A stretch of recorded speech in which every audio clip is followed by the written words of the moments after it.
Saudara-saudara, kalimat ini sebenarnya mewakili perspektif sebagian orang Kristen.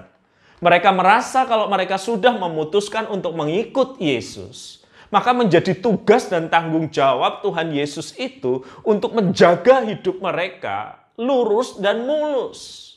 Mereka merasa kalau sudah mengikut Yesus, aktif di pelayanan, dan bahkan memberikan persembahan, maka yang terjadi adalah sebagai gantinya, maka Tuhan akan menjaga kehidupan mereka dari segala kecelakaan, dari segala mara bahaya, dari segala sakit penyakit, saudara-saudara. Jadi ketika ada guncangan di dalam kehidupan mereka, ketika mereka harus mengalami kesulitan yang sama seperti orang yang belum mengenal Yesus, seperti di masa pandemi ini, tidak sedikit mereka yang bertanya, bahkan sedikit menggugat.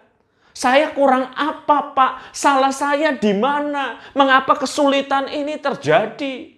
Kalau orang belum kenal Kristus mengalami kesulitan itu wajar. Tetapi saya ini mengenal Yesus, saya rajin melayani, saya rajin berbakti, saya rajin memberi. Mengapa saya mengalami kesulitan yang sama seperti orang yang lain? Saudara-saudara, hal ini adalah kesalahpahaman yang serius di dalam kehidupan iman kita.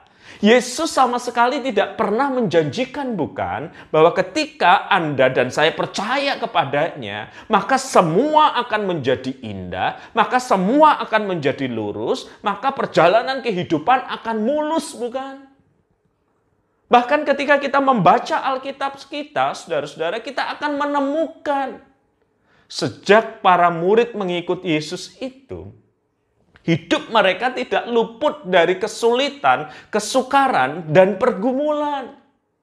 Dan juga dalam bacaan kisah para rasul yang kita baca, saudara-saudara, setelah Tuhan Yesus naik ke surga, setelah Roh Kudus itu dicurahkan bagi para murid, itu tidak berarti kehidupan mereka lurus, mulus, dan gampang. Alkitab mencatat segera sesudah Petrus berkhotbah dengan keberanian luar biasa di masa Pentakosta itu, tekanan pergumulan datang justru karena mereka mulut Kristus. Tekanan pergumulan dan penganiayaan ada di depan mata justru karena mereka mengikut dan memberitakan Kristus.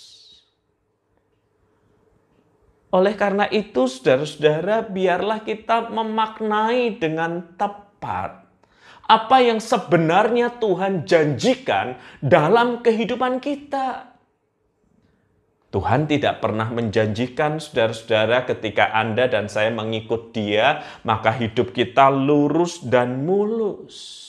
Yang Tuhan janjikan adalah penyertaan, bukan?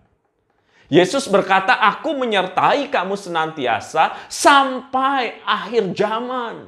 Kenapa dia perlu berjanji untuk menyertai kita? Karena dia tahu hidup sebagai murid Kristus tidak mudah.